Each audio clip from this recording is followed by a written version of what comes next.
आतिफ खान का प्यार भरा सलाम। एक दफ़ा फिर से प्रोग्राम प्रोग्रेसिव पाकिस्तान में आप तमाम को खुश आमदीद कहूँगा। और ये प्रोग्राम आप सुना करते हैं every Monday to Thursday at 2 PM। और इस प्रोग्राम की ख़ास बात यह है कि हमेशा मेरे प्रोग्राम में मैं किसी न किसी मेहमान को दावत दिया करता हूँ, मदऊ किया करता हूँ, ताकि मैं ख़ुद भी उनसे बहुत कुछ सीख सकूँ और आप तमाम तर लोगों के लिए भी हम बहुत सारी ऐसी चीज़ें ला सकें जिनके सवाल आप हमसे हमेशा पूछते रहते हैं। बहुत सारी चीज़ें आप हमारे साथ शेयर करते रहते हैं और आपकी ख्वाहिश भी होती है कि कुछ ऐसे मौज़ूआत जिनसे हम नित नई ईजादात के मुतल्लिक भी हम जान सकें और हमारे माशरे में ये तमाम तर जो चीज़ें हैं ये क्या एग्जिस्ट करती हैं, क्या इनका होना ज़रूरी है, क्या इनसे हम वाकई में कुछ सीख के अपने आप को भी बेहतर बना सकते हैं, एक मुकाम पैदा कर सकते हैं, एक नाम बना सकते हैं। तो ये तमाम तर चीज़ें आपको पता है कि इस प्रोग्राम में हम डिस्कस करते रहते हैं और इसी से रिलेटेड मैं अपने प्रोग्राम में बहुत सारे मेहमानों को बुलाया करता हूँ।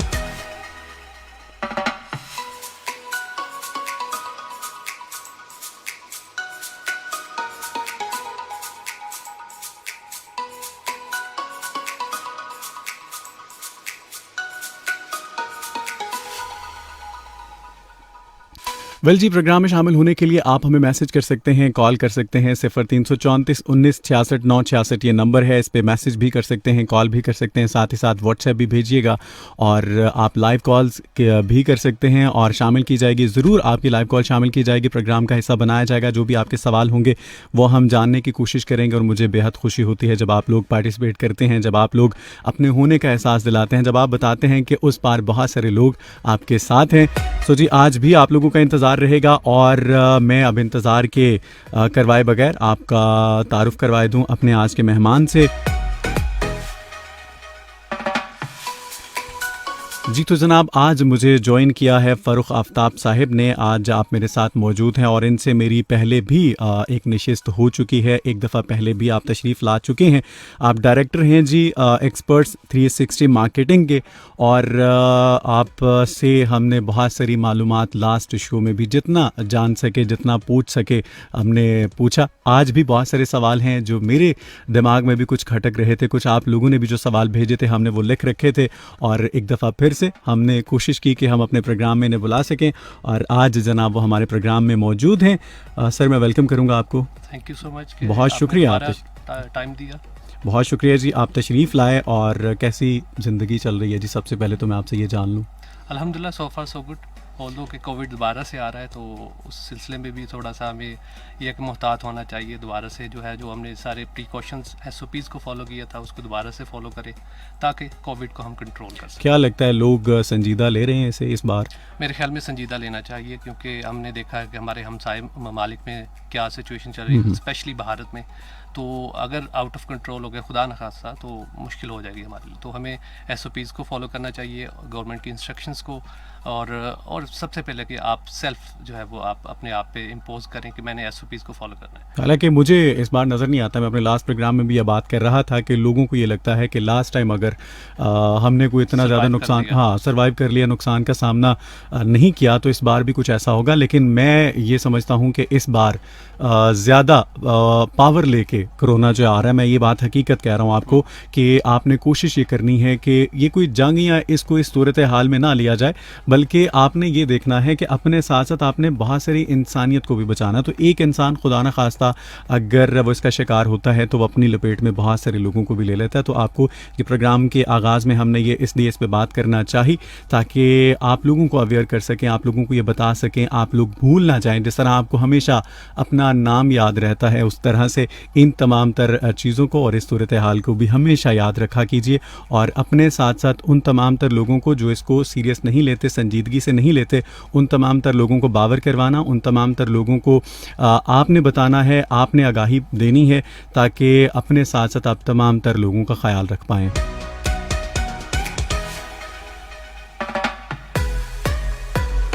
सर, आज के हम टॉपिक की तरफ आते हैं। जिस तरह आप देखते हैं कि ज़माना बदल गया काफ़ी हद तक जिद्दत आ गई, बहुत सारी चीज़ें जो हम अगर अपने माजी को सामने रखें तो एक ख्वाब सा लगती हैं। जिस तरह अगर हम मोबाइल की फॉर एग्ज़ाम्पल बात करते हैं तो यकीन नहीं आता।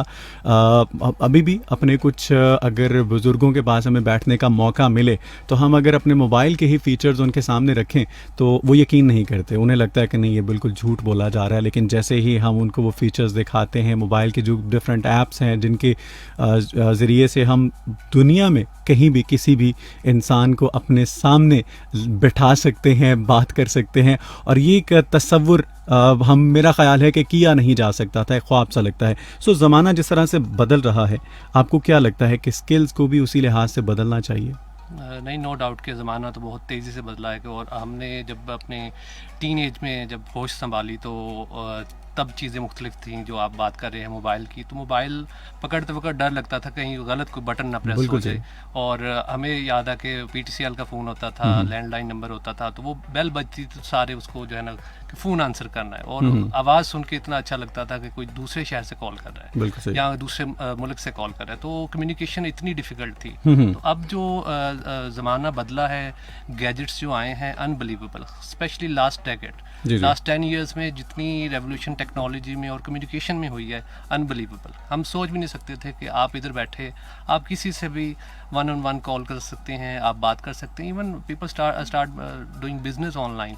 तो ये अल्टीमेट है जो टेक्नोलॉजी ने जो रेवोल्यूशन लिया, स्पेशली ड्यूरिंग द कोविड। तो ऑनलाइन बिजनेस ही की तरफ अगर हम आएँ, जिस तरह आप बात कर रहे हैं, आपको क्या लगता है कि आने वाले दिनों में आप क्या देखते हैं? शायद मुझे तो यूँ लगता है कि शायद आप सारा ही आपका जो भी बिज़नेस की जो भी टाइप है वो कन्वर्ट हो जाएगी शायद ऑनलाइन बिज़नेस की तरफ, और अभी ज़्यादातर रिस्पॉन्स जो है आपको ऑनलाइन बिज़नेस में ही नज़र आ रहा है। क्या स्कोप देखते हैं आने वाले दिनों में? जी, जितनी भी रिसर्चेस आ रही हैं, जितने भी जर्नल्स या जितने भी कह लें कि ट्रेंड्स आ रहे हैं, आपका बिजनेस ऑनलाइन ही जाएगा और ऑनलाइन ही फ्यूचर है, ऑनलाइन ही बिजनेस है। और यूरोप ऑलरेडी शिफ्ट हो चुका है, अमेरिका शिफ्ट हो गया है, पाकिस्तान में भी ये अवेयरनेस आ गई है, लोग ऑनलाइन, उसकी वजह कोविड ने ये रियलाइज़ करवा दी। इससे पहले भी, कोविड से पहले भी बिजनेसेस ऑनलाइन थे, बिजनेसेस ऑनलाइन बिजनेस कर रहे थे यूरोप में स्पेशली, लेकिन हमारे यहाँ थोड़ा सा रिलेक्टेंसी थी। लेकिन अब यह है कि ऑनलाइन ई कॉमर्स एक बहुत बड़ी इंडस्ट्री बन के सामने आया, और उसमें लोगों ने अगेन ये ज़रूरत महसूस की है कि अगर लॉकडाउन होता है या जैसे पहले लॉकडाउन था, तो वो बिजनेसेस ज़्यादा फ्लरिश किए हैं, उन्होंने ज़्यादा बिजनेस किया है, जिसने इसको अपॉर्चुनिटी को कैश इन किया। जो ऑलरेडी जिनके वेबसाइट या पेजेस वगैरह या सोशल मीडिया जो ऑलरेडी ऑनलाइन थे, उन्होंने बिजनेस किया है, और जो लोग नहीं थे शटर डाउन हो गए। अगेन आप 9 to 5 बाउंड थे या 9 to 9 भी इवन बाउंड थे कि आपने शॉप ओपन करनी है और आपने बिजनेस करना है, और जो फॉरेन से स्विच कर गए या पहले स्विच किए हुए थे, उन्होंने एडवांटेज लिया इस सिचुएशन का। तो ऑनलाइन ही फ्यूचर होगा बिजनेस का भी, और दूसरे भी जितने भी आपके ट्रेड्स हैं या डिपार्टमेंट्स हैं, जैसे एजुकेशन टोटली ऑनलाइन आ गई है। तो अब ये है कि एक्सेप्टेंस आना शुरू होगी, और लोग एजुकेशन भी पहले ऑनलाइन मौजूद थी, बिल्कुल, लेकिन हम उस तरह तवज्जो नहीं देते थे। अच्छा, एक चीज़ ये है कि आप जो इसमें आपको परेशानी का सामना उठाना पड़ रहा है वो ये है कि एतमाद नहीं आप बना पा रहे कस्टमर्स का। तो उसके लिए क्या चीज़ें हैं जिनको ज़रूरी जो है वो समझा जाए? बहुत सारे ऐसे मार्केट्स में नो डाउट कि बहुत सारे लोग ऐसे भी काम कर रहे हैं जो आपको प्रोडक्ट जो है वो दिखाई और जाती है, लेकिन जब वो आप मंगवा लेते हैं, आपके घर आती है वो प्रोडक्ट, लेकिन आप खोल के जब देखते हैं तो वो एज इट इज़ नहीं मिलती आपको। जो आपने एक पिक्चर में देखी वो प्रोडक्ट वैसी नहीं है। तो एतमाद बहाल करने के लिए कस्टमर्स को शायद लगता है कि हमारे यहाँ, बाहर आप जिस तरह बता रहे हैं यूरोप जो है वो टोटली कन्वर्ट हो चुका, मगर हमारे यहाँ अभी भी ये तासुर है कि आप ऑनलाइन अगर ऑर्डर करते हैं किसी चीज़ का तो वो आपको बिल्कुल सेम वैसी प्रोडक्ट नहीं मिलेगी जैसी आपने पिक्चर में देखी। इसमें दो चीज़ें आ जाती हैं। अगेन हमने बिजनेस किस अंदाज से कर रहे हैं ये सोचना होगा। हम जो फिजिकल जब मार्केट्स ओपन थी तब हम कैसे बेच रहे थे चीज़ें, आप क्वालिटी बताते हुए आप एक्सट्रीम पे ले जाते हैं, एंड देन जब आप यूज़ करते हैं उसके बाद उसका रिजल्ट कुछ और आता है। तो हम बीइंग ए मुस्लिम अगर हम सिर्फ अपने दीन की तालीमात को ही फॉलो कर लें, हमारे प्यारे नबी सल्लल्लाहु अलैहि वसल्लम ने हमें बता दिया है कि आपने बिजनेस, आपने तिजारत कैसे करनी है, तो आप वो चीज़ क्लेम करें जो चीज़ है, ठीक है। इसमें अगेन जो एक सोशल मीडिया पे भी गर्दिश कर रही होती है कि ऑनलाइन ऑर्डर कुछ किया था और एक्चुअली जो है कुछ और नज़र आया, तो आप उसमें भी आप पे मुकम्मल कंट्रोल है कि आप उस किस्म की एडिटिंग ना करें कि जिसमें रिजल्ट्स जो है वो HD लेवल के आ रहे हों, या कपड़ा अगर कलर है तो उसका रिजल्ट टोटली डिफरेंट हो। जब ऑन स्क्रीन ये भी हमें जानना होगा कि ऑन स्क्रीन जो आपके पास कलर आ रहे होते हैं वो या फैब्रिक आ रहा होता है, उसका कलर थोड़ा सा उसमें चेंज होता है, लेकिन अगर आपके पास प्रोफेशनल टीम बैठी हुई है तो वो उसको कलर्स को भी कम्बिनेशन जो है वो मैच करके, और आपको इतना डिफरेंस आएगा नहीं कि आपने अगर ऑनलाइन कोई ऑर्डर किया, जब आपने रियल में देखा है तो उसमें कलर कोई डिफरेंस या कुछ और चीज़ ऐसी आपको सरप्राइजिंग फैक्टर नहीं नज़र आएगा। तो ये हमारे बिजनेसेस को भी ये चीज़ समझनी पड़ेगी कि आपने जब ऑनलाइन चीज़ लगानी है तो उसको कैसे लगानी है, उसकी क्या प्रिकॉशंस होने चाहिए, किस तरह की एडिटिंग रिक्वायर है, किस तरह की फोटोग्राफी रिक्वायर है, और किस तरह की डिस्क्रिप्शन रिक्वायर्ड है, ठीक है। डिस्क्रिप्शन की बात करिए तो हमारे टोटली कंट्रोल में है कि आप उतना ही क्लेम करें जितना उसके प्रोडक्ट में चीज़ें अवेलेबल हैं, जितनी उसमें फीचर्स हैं। बिल्कुल सही। देन आप देखेंगे कि लोगों का ट्रस्ट बनेगा और आपका बिजनेस भी ग्रो करेगा। ठीक हो गया। अच्छा, स्किल्ड होने के लिए आपको कितना वक्त दरकार होता है? लाइक कुछ लोग हैं, फॉर एग्जांपल अभी तो हम अगर दो सूरतें आपके सामने मैं रखूं कि कुछ लोग हैं डिग्री होल्डर्स हैं लेकिन स्किल्ड नहीं हैं, और कुछ लोग जो बिल्कुल भी जिनका एजुकेशन से दूर दूर तक ताल्लुक़ नहीं है लेकिन बहुत सारी चीज़ों में हमें वो सबसे ज़्यादा एक्टिव भी नज़र आते हैं और इम्प्रूवमेंट आती जाती है डे बाई डे। अगर आप देखते जाएँ कामयाब बिजनेसमैन भी आपको नज़र आते हैं जिनका दूर दूर तक कोई एजुकेशन के साथ का ताल्लुक ही नहीं है। तो इसमें आप क्या देखते हैं, क्या ऐसी चीज़ें ज़रूरी थी जिनको अपना के वो एक कामयाब इंसान हो गया, एक बिल्कुल अनपढ़ इंसान और एक पढ़ा लिखा इंसान जो है वो उसको उस तरह से कामयाबी हासिल नहीं है? ये सारी बात इनिशिएटिव की है। जो इनिशिएटिव ले जाता है, कोई काम करना है उसमें, अगर जो बात कर रहे हैं कि पढ़े लिखे लोग जो है वो शायद डिग्री होल्डर तो हैं लेकिन इनिशिएटिव नहीं ले सकते, और जहां हमने दूसरे बहुत सारी सक्सेसफुल स्टोरीज देखी हैं कि लोग कामयाब हुए हैं, बड़े बड़े बिजनेस इस्टेब्लिश कर दिए हैं लेकिन एजुकेशन उनकी कम है, लेकिन उन्होंने इनिशिएटिव लिया, वो एक थॉट के साथ खड़े रहे, उन्होंने एक प्लान किया और एग्जीक्यूट किया। उसमें फियर फैक्टर नहीं था। हमारे जो यंगस्टर्स हैं डिग्री लेके, उनमें फियर फैक्टर आ जाता है कि फियर फैक्टर के अगर मैं ये करूँगा तो उसके अगर ये ना चला तो फिर क्या होगा, तो वो एक सेफ जो है वो ऑप्शन की तरफ जाते हैं, जॉब की तरफ। जब वो जॉब के लिए अप्लाई करते हैं, देन अगेन एक क्लास है, हम छोटी सी एग्जांपल मैं अक्सर दिया करता हूँ, एक क्लास है कि उसमें 50 लोग जो है स्टूडेंट हैं, 50 के 50 पास आउट हो गए, डिग्री ले लिए। अब कंपटीशन आ गया, आपके साथ बैठा हुआ बंदा उसी जॉब के लिए अप्लाई करेगा, तो आप लोग कम्पीट करें आपस में। अब किसको जॉब मिलेगी? जिसके पास एक्स्ट्रा स्किल्स होंगी।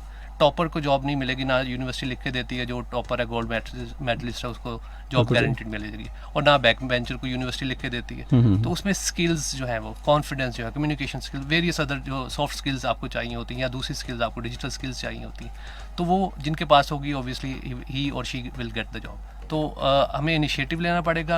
अगर हम दूसरों को आइडलाइज करते हैं, इस टाइम सोशल मीडिया पे सबसे ज़्यादा वो लोग कर रहे हैं जो शायद इतनी एजुकेटेड भी नहीं है, लेकिन उन्होंने इनिशिएटिव लिया, उन्होंने एक आइडिया के साथ खड़े हुए, और अब हम उनको आइडलाइज कर रहे हैं कि उनकी कितनी ट्रैफिक है, या कितने वो फॉलोअर्स लेके बैठे हुए हैं, कितने सब्सक्राइबर हैं, एक्सेट्रा एक्सेट्रा। तो इसमें पढ़े लिखे हों या कम पढ़े लिखे हों, लेकिन यह है कि आप एक प्लान के साथ उसको एग्जीक्यूट करें, एंड रेस्ट जो है वो खुद ब खुद चीज़ें सामने आती जाएंगी। बिल्कुल सही हो गया। विल जी, आप लोग सुन रहे हैं प्रोग्रेसिव पाकिस्तान, मुझे आतिफ खान कहते हैं, और आप इस प्रोग्राम का हिस्सा बन सकते हैं, हमें मैसेज कर सकते हैं, कॉल कर सकते हैं। 0334 19 66 966 ये हमारा नंबर है। आपके मैसेज और कॉल्स को ज़रूर शामिल किया जाएगा, प्रोग्राम का हिस्सा बनाया जाएगा। कुछ मैसेज मैं शामिल कर दूं। हाफिज़ मोहम्मद हैं और कहते हैं बहुत अच्छा है आपका प्रोग्राम, माशाल्लाह। आज मैं आपके प्रोग्राम सुन नहीं सकूंगा, लेकिन आप तारीफ़ भी कर रहे हैं, मुझे समझ नहीं आई इस बात की। साजिदा ज़हूर हैं, लिखती हैं जिस तरह इंसानी जिसमें बहुत सारी चीज़ें, आपके मैसेज की वैसे समझ नहीं, आप दोबारा से इसको ठीक करके लिखिए जो मेरे लिए पढ़ना आसान हो जाए। कुछ लोग होते हैं जी, उनके लिखने का अंदाज़, मैसेज जो है वो शॉर्ट वर्ड्स यूज़ करते हैं, तो फिर आपको कुछ ऐसे लफ्ज़ होते हैं जो समझ नहीं आते। तो ये वो जिद्दत आ गई है, ये वो जिद्दत है कि लोग इसमें भी एसएमएस में भी आप जो है शॉर्टकट ढूंढते हैं। तो मेरे ख्याल में हमें ये चीज़ें भी अब सीखनी पड़ेगी। अस्सलाम वालेकुम। वालेकुम अस्सलाम, वेरी गुड। और ज़फ़र गुजर हैं जी, आप प्रोग्राम की तारीफ़ कर रहे हैं, बहुत शुक्रिया आपका। इसके अलावा जी आपने अपना नाम नहीं लिखा, हाँ समरीन और आमना हैं, प्रोग्राम को पसंद कर रही हैं, थैंक यू वेरी मच। और आप साथ एक सॉन्ग की भी फरमाइश कर रहे हैं। आज के प्रोग्राम में हो सकता है मैं कोई ट्रैक शामिल ना कर पाऊँ, क्योंकि आज मुझे बहुत सारी बातें करनी है, अपने मेहमान जो हैं उनसे मुझे बहुत सारे सवाल पूछने हैं। बहुत सारे लोगों ने जो हमसे सवाल पूछे आज मैं अपने मेहमान के सामने रखना चाहता हूँ, ताकि हम सब बहुत कुछ सीख सकें।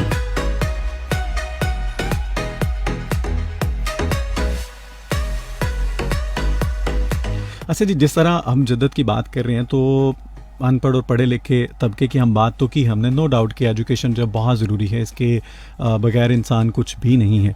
तो आप वैसे क्या नज़र आता है आपको कि जिस तरह ये टेक्नोलॉजी जो है इसमें डे बाय डे इम्प्रूवमेंट्स आती जा रही हैं और नित नई ईजादात होती जा रही हैं, क्या ये लोग जो हैं वो कहीं एग्जिस्ट कर पाएंगे? क्या ये लोग भी अपनी जगह बना पाएंगे? वो लोग जिनका एजुकेशन से दूर दूर तक ताल्लुक़ नहीं है, उनके लिए क्या आसान रास्ता होगा? या बहुत सारे लोग ये भी सवाल करते हैं कि क्या एजुकेशन की कोई उम्र भी होती है? क्या इसकी कैद है, इसके लिए उम्र की कैद है? तो उन तमाम तर लोगों के लिए, क्योंकि हमें बहुत सारे ऐसे लोग भी सुन रहे होते हैं, हमारे प्रोग्राम का हिस्सा होते हैं, हर ख़ास व आम के लिए हमारी बातें जो उन तक पहुँचनी चाहिए, और ये हमारे पास अमानत है। तो मेरा दिल है, मेरी ख्वाहिश है कि उन तमाम लोगों के लिए हम बात करें।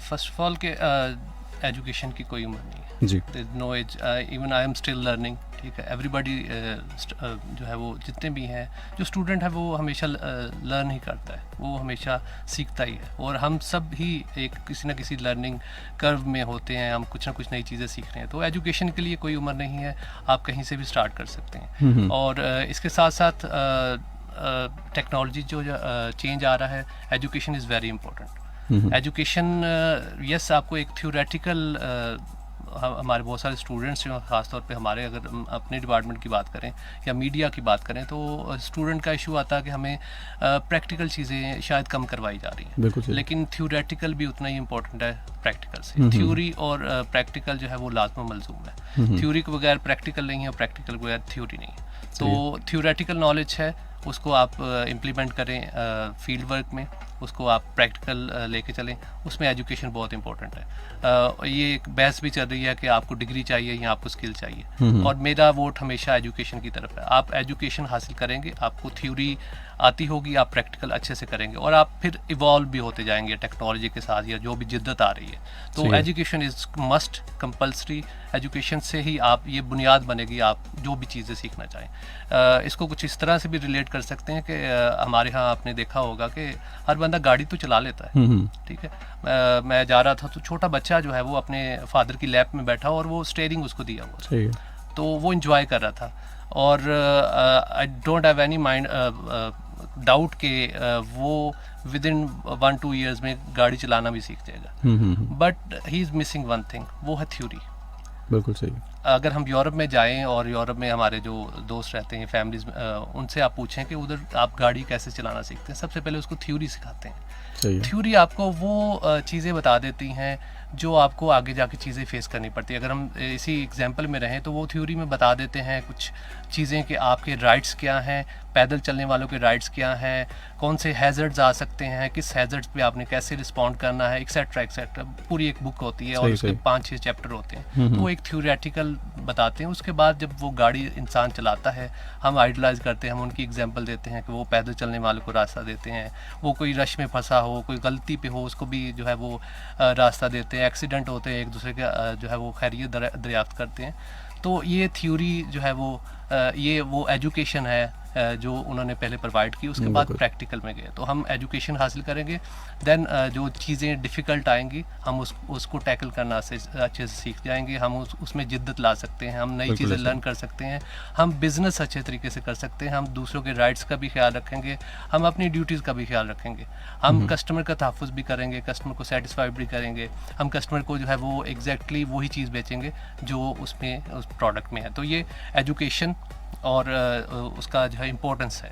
यहाँ ये होता है कि आप जिस तरह ये बात आपने बताई कि यहाँ अगर किसी बच्चे से गलती हो जाए, कोई रोड के ऊपर कुछ ऐसे रूल तोड़ दिया उसने, या किसी के साथ इवन के गाड़ी टकरा गई, कुछ ऐसी सूरत हाल हुई, तो साथ बैठा बाप जो है वो ऊंची आवाज़ में बस यही कहता नज़र आएगा कि ये तो बच्चा है, तुम ही देख लेते हैं। तो ये बहुत इंपॉर्टेंट है कि जो है थ्योरी जो है उसको समझना, जिन लोगों ने उसे इम्पोर्टेंस। ये वो चीज़ें हैं कि जिनके ऊपर आपका फोकस जो है वो ज़्यादा होना चाहिए। आपने गाड़ी, वो कह लेते हैं ना जी कि गाड़ी, वो पंजाबी में कहते हैं गड्डी रेड़ना तो बहुत आसान है लेकिन इन्हें समझना बहुत मुश्किल है। वो तो अक्सर औकात जो है वो अपने बुज़ुर्गों को ये हमने कहते सुना।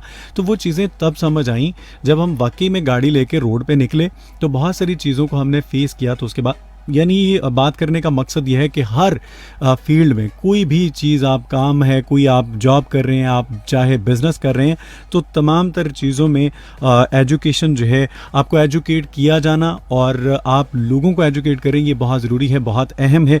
आप जब भी कोई टीम हायर करते हैं, कोई बिज़नेस का आगाज़ करते हैं, तो आप ये तो नहीं देखते कि आप कहाँ खड़े हैं, लेकिन आपको जो स्टाफ आपका चाहिए वो हाईली एजुकेटेड चाहिए। आप देखते हैं जी कि तुमने इससे पहले कहाँ काम किया, किसी फ्रेश कैंडिडेट को हम कंसीडर नहीं करते। ठीक है जी। तो ये चीज़ें जो हैं, ये मेरा ख़्याल है कि मुआशरे में हमें वो दोगलापन जो है वो उसका शिकार होती नज़र आ रही है, उस वजह से कि आप अपने मयार को नहीं देखते लेकिन दूसरे के मयार को जो है वो तोलने की कोशिश करते हैं। तो उसमें हम बहुत सारे ऐसे लोगों को भी खो देते हैं, बहुत सारे ऐसे स्किल्ड लोग जो हमारे पास काम करके हमारी कंपनी को, हमारे बिज़नेस को सहारा दे सकते हैं, मगर इस स्टैम्प की वजह से जी कि आप फ्रेश हो, आपको काम नहीं दिया जाएगा और वो फिर तलाश करने की कोशिश करेगा जी कि मेरा कोई रिश्तेदार हो, कोई रिलेटिव हो, उसकी कोई अपनी कंपनी हो, कोई उसका कारोबार हो जिसमें मुझे जॉब जो है मिल जाए, जिसमें मुझे मुलाजमत मिल जाए। खैर, ये दोहरा मयार जो है इसको ख़त्म करने की ज़रूरत है, बहुत कोशिश होनी चाहिए। और मुझे ये बताइए कि हर इंसान जो है वो स्किल्ड हो सकता है। आपको क्या लगता है कि जिस तरह देखा जाए कि आप अगर हम एक कंपनी की बात करें, वहाँ 4 लोग अगर काम कर रहे हैं तो किसी एक आध को ज़्यादा अहमियत दी जा रही होती है और वो जो बाकी 3 हैं वो ये सोचते हैं कि अगर अहमियत उसे दी जा रही है तो वो इन्फीरियरिटी कॉम्प्लेक्स में जाना शुरू हो जाते हैं और वो उस तरह से डिलीवर नहीं कर पाते। आपको लगता है ऐसा? मैं वैसे फील करता हूँ ऐसा। आप इस बारे में क्या राय रखते हैं?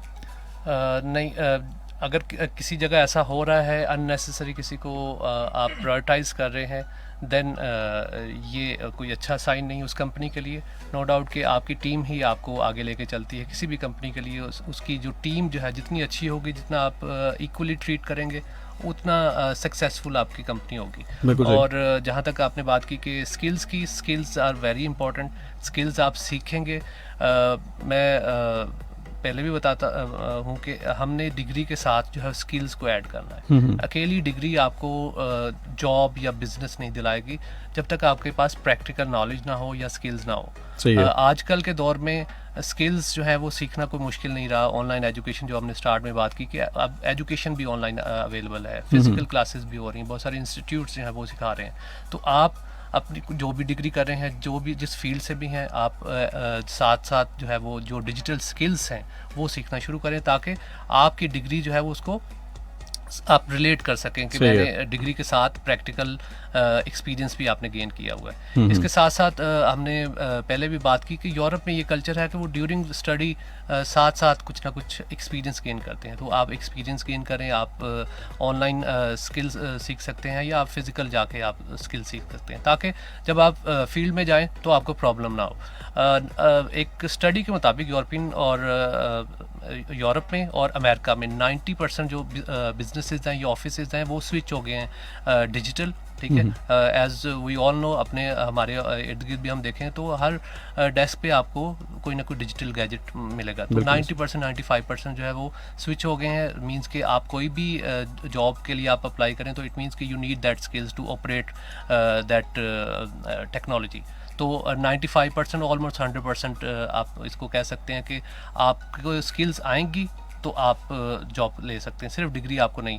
वो स्किल्स कौन कौन सी हैं? उसमें डिजिटल मीडिया है, उसमें सोशल मीडिया है, उसमें ऑनलाइन है, आपने ऑनलाइन अपने बिजनेस को कैसे बूस्ट करना है, आप अपनी जो रिस्पॉन्सिबिलिटीज़ हैं, कोई भी जो आपने बात की कि जब आप एक टीम में होते हैं, हर टीम में जो काम करने वाला बंदा है वो अपनी डेजिग्नेटेड जॉब पे काम करेगा, वो आपको हेल्प आउट नहीं करेगा। और प्रोफेशनल सेटअप में कोई किसी को हेल्प नहीं करता, ना ऑनर्स आपको ये मौका देते हैं कि आप आके चीज़ें सीखें। ठीक है, तो आपने चीज़ें प्री हैंड ये चीज़ें सीखनी है कि आपने ऑफिस कैसे मैनेज करना है, आपके पास सॉफ्ट स्किल्स क्या होनी, कम्युनिकेशन स्किल्स आपने कैसे बेहतर बना सकते हैं, आपने जो है वो टेक्नोलॉजी को ऑपरेट करना है। बहुत सारे स्टूडेंट्स हैं वो अपनी असाइनमेंट्स जो है वो बनाने में उनको प्रॉब्लम आती है, वो एक दूसरे को कह रहे होते हैं। जब आप स्टूडेंट हैं तब तो ये काम हो सकता है कि आपके कोई फ्रेंड आपको ये हेल्प कर दे, लेकिन वही फ्रेंड जब आपके ऑफिस में आप स्पेस शेयर करेगा तो वो आपका कंपेटिटर हो जाएगा, बिल्कुल सही। वो आपको हेल्प आउट नहीं करेगा। तो फिर उसमें ये सारी की सारी जो है वो चीज़ें काम आएगी कि आप अगर आपने प्री हैंड स्किल सीखी होंगी, आप इजीली अपने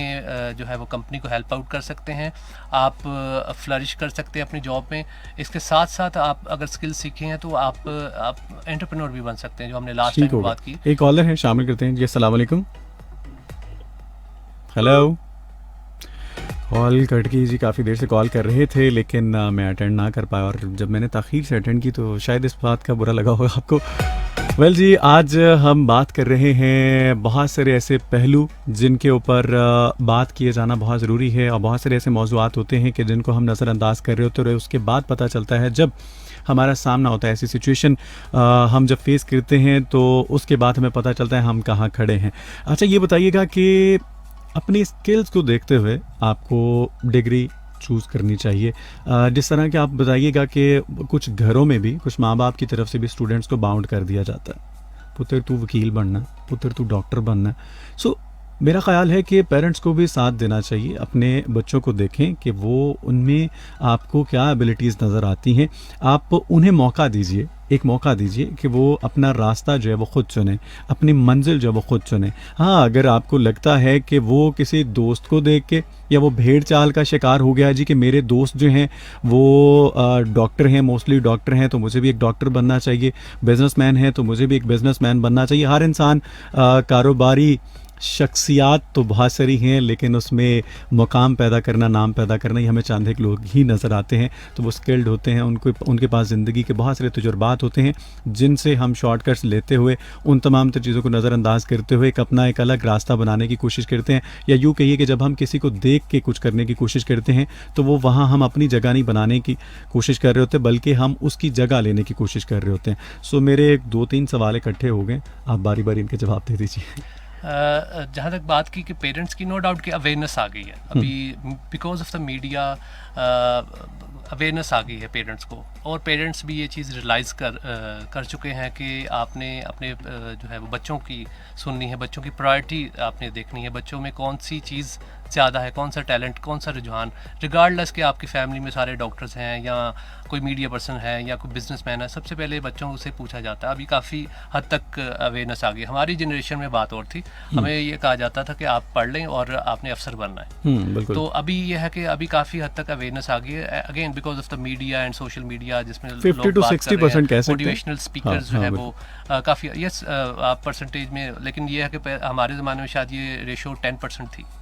ऐसा ही है तो कि मौका दिया जाना। हाँ, बिल्कुल अभी सही। ये पॉजिटिव साइन है कि जो पेरेंट्स पढ़े लिखे हैं और पेरेंट्स जो है वो ये चीज़ इंपॉर्टेंट समझते हैं कि डिग्री इंपॉर्टेंट नहीं है, बच्चों की जो पसंद जो है वो ज़्यादा इंपॉर्टेंट है कि वो किस फील्ड में ज़्यादा अपना बेस्ट दे सकता है। जब वो मेरे से भी स्टूडेंट ये पूछते हैं कि सर कौन सी फील्ड ज़्यादा अच्छी रहेगी, जब वो एडमिशन यूनिवर्सिटी में लेना चाहते हैं, तो डिग्री कोई अच्छी बुरी नहीं है। आप इंजीनियरिंग करके भी फारिग बैठ सकते हैं, ठीक है। आप कोई ऐसा सब्जेक्ट जो जिसको हम शायद उस तरह से इम्पोर्टेंस नहीं देते मुआशरे में, कि कोई बंदा उर्दू करने चल पड़ा है या पाक स्टडीज़ में उसने एडमिशन ले लिया है, इस तरह के जो सब्जेक्ट्स हैं जिसमें अगर आप यूनिवर्सिटी में देखें तो तादाद निस्बतन कम होती है, लेकिन वो बंदा उससे शायद ऊपर चला जाए। क्यों? उसमें एबिलिटी है या उसमें शौक था। तो डिग्री कोई छोटी बड़ी नहीं हो सकती। यह है कि उस बंदे में स्किल, डिज़ायर, वो इम्पोर्टेंट है कि आप कोई भी डिग्री लेके कोई भी आप ऑक्यूपेशन चूज़ करके आप फ्लरिश कर सकते हैं, as long as he has the will and he likes that job और फील्ड। ये आपने बड़ी खूबसूरत बात की, बल्कि यहाँ मैं एक चीज़ जो है वो बताना चाहूँगा। मेरा एक कज़न है स्टेनोटाइपिस्ट, वो बने हैं रिसेंटली। वो कहते हैं जी कि मैंने ये फील्ड इस वजह से चूज़ की कि यहाँ जो सीट्स अनाउंस होती हैं उसके लिए कैंडिडेट्स बहुत कम होते हैं, तो मुझे ये था कि मुझे चांस मिल जाएगा।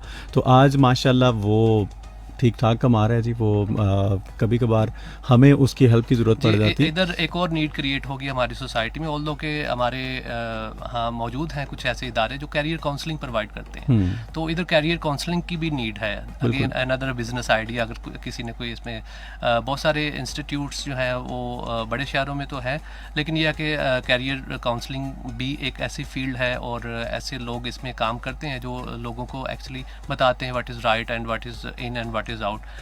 हम एक जो आपने बात की कि भेड़ चाल करना शिकारों के, हमने यूनिवर्सिटी में देखा, या हमारे ज़माने में जब हमने यूनिवर्सिटी में एडमिशन लिया तो तब MBA की बड़ी डिमांड थी और थाउजेंड स्टूडेंट्स जो है वो MBA में इनरोल हो रहा था। आई डोंट नो कि वो सारे अब क्या सेटल्ड हो गए हैं। इसी तरह जब मीडिया की बात हुई या लॉ की बात हुई तो अगेन उसमें भी नंबर्स सबसे ज़्यादा आ रहे हैं, लेकिन क्या सारे के सारे जो जितने भी पास आउट स्टूडेंट्स हैं वो सारे के सारे मीडिया में चले गए हैं या लॉ में चले गए हैं या किसी भी फील्ड में आप उसको आप कैटेगराइज कर सकते हैं, क्या वो चले गए हैं? I doubt it. अगेन भेड़चाल जिन्होंने देखा कि मेरा कज़न कर रहा है या मेरी फैमिली में वो कर रहा है या किसी को उसने आइडलाइज किया, लेकिन उसमें वो सिर्फ उसने कॉपी किया, बिल्कुल सही। उसकी जो है ना वो उसने वो हार्ड वर्क नहीं किया, जो उसने अपने कज़न को देखा था वो सक्सेसफुल बन गया, लेकिन उसने वो चीज़ नहीं देखी, लेकिन उसने ये देखा कि उसने ये बिजनेस स्टार्ट किया था या ये स्टडी की थी तो मैं भी ये कर लेता हूँ। अपने अंदर नहीं देखा कि उसके अंदर वो स्किल है या नहीं। बिल्कुल सही। तो हमें सबसे पहले कि अपने अंदर देखें,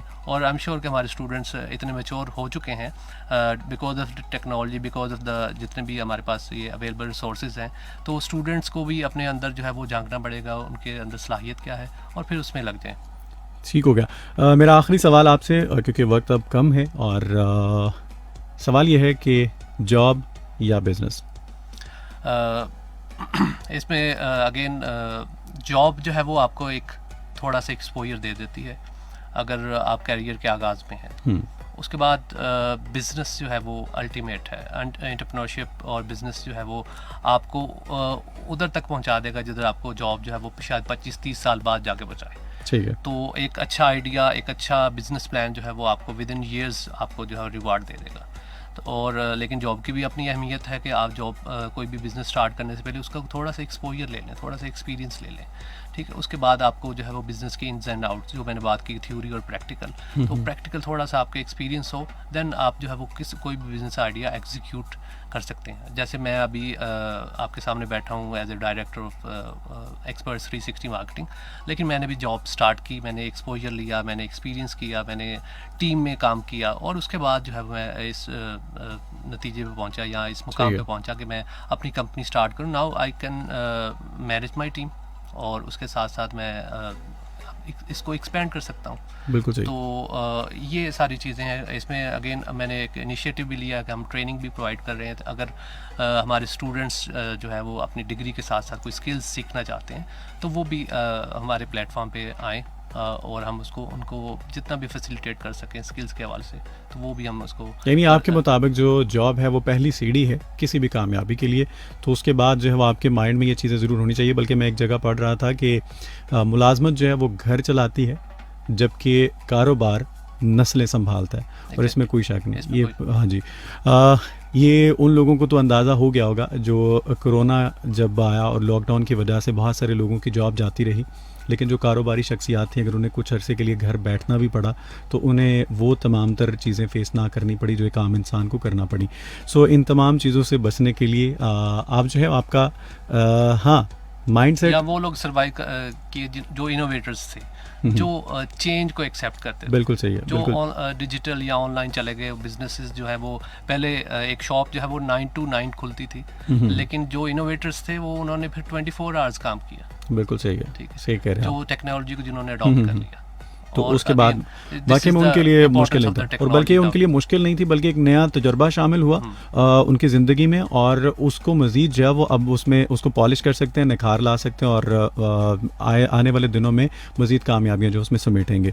सो हमारी दुआ है कि आप तमाम तर लोग जिस भी नीयत से काम का आगाज़ करें उसमें कामयाबियां समेटें। कुछ दोस्त हैं हमारे साथ और उनके मैसेज शामिल कर लें जाने से पहले अस्सलाम वालेकुम। वालेकुम अस्सलाम। आतिफ भाई कैसे हैं आप? आलिया हैं जी और कहती हैं आपका शो बहुत अच्छा है, सुन रही हूँ, आपकी आवाज़ बहुत प्यारी है, बहुत शुक्रिया जी। और मेहमान जो हैं उनको भी सलाम। वालेकुम अस्सलाम जी, नाइस शो। एक मैसेज है, आपने नाम नहीं लिखा अपना, चलें बहुत शुक्रिया आपका भी। और इसके अलावा जी जब आपका शो, ठीक है, आपने भी एक फ़रमाइश लिख भेजी है, और नाम जो है वो अपना साथ ज़रूर लिखा कीजिए। जो भी आपकी फ़रमाइश है वो मैं प्ले करने की कोशिश करूँगा। जुल्फ़कार अली हाशमी है और आपने सलाम लिख भेजा, वालेकुम अस्सलाम, और हाल अहवाल पूछा, बहुत शुक्रिया आपका, थैंक यू वेरी मच। कायनात हैं और लिखती हैं, ब्रो आपकी पक्की वाली लिसनर बनना चाहती हूँ, प्रोग्राम अच्छा है। बहुत शुक्रिया आपका, आप सारे मेरे पक्के लिसनर्स ही हैं, सुनते रहा कीजिए। बहुत बहुत शुक्रिया आप तमाम का, जो भी साथ थे, जिनके मैसेज मैं फ़ेसबुक से शामिल नहीं कर पाया उनसे माज़रत ख़्वाह हूँ। आने वाले दिनों में आप तमाम के मैसेजेस या आपके तमाम के गिले शिकवे जो दूर किए जाएंगे। बहुत शुक्रिया sir, thank you very much. आप एक दफ़ा फिर तशरीफ़ लाए और आने वाले दिनों में भी आपको ज़हमत देते रहेंगे। उम्मीद करता हूँ आप इसी तरह से तशरीफ़ लाते रहेंगे और हमारे तमाम तर लोगों के लिए ऐसी वो बातें जिनसे वो सीखना चाहते हैं और उनको बहुत फ़ायदा होता है, वो तमाम तर मौजू, वो तमाम तर टॉपिक्स आप लाते रहेंगे। बहुत शुक्रिया अगेन आपका। आप सुन रहे थे जी प्रोग्रेसिव पाकिस्तान, मुझे आतिफ खान कहते हैं, और अब आतिफ खान आपसे चाहेगा इजाज़त, क्योंकि अब इंशाल्लाह मुलाकात होगी कल 2 बजे। तब तक के लिए बहुत सा ख्याल रखिएगा। आतिफ खान को इजाज़त दीजिए। टेक केयर एंड अल्लाह हाफ़िज़।